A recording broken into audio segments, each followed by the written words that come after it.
桃园中立到这骑奥托拜民众呢，伫咧等红灯的时阵，甲车撇咧走去路边闪日头。咱来高雄也有民众也未骑到这停止线，就甲车插伫咧树荫下等红灯，这行为拢是违规的，拢爱食罚单哦。不过这高雄市交通局也体谅到民众晒日头的艰苦，决议对这7月到9月这段期间，早起9点到下晡4点，这个大路口青红灯的周期本底是2分半钟，会降低到2分钟。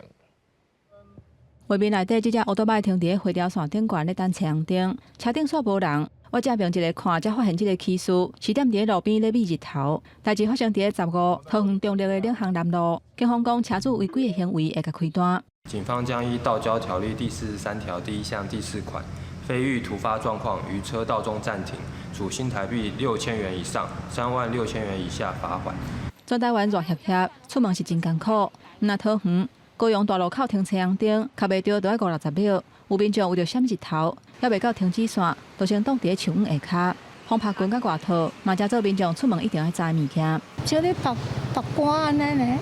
为了维护民众等青红灯袂输咧曝光，交通局延续去年热人调降号志周期的计划，7月至9月，逐工早起9点至下晡4点，石泉路、中华路、九如甲博爱这4条路交叉的范围。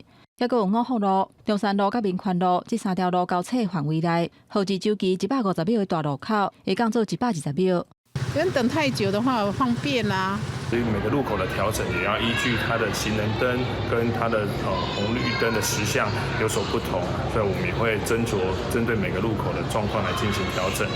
高雄2013年，捌伫红山设置奥多摆加日头的边仔，后来因为设备旧啊等等的问题，伫2021年拆掉，这2年改做缩短号志周期来应用。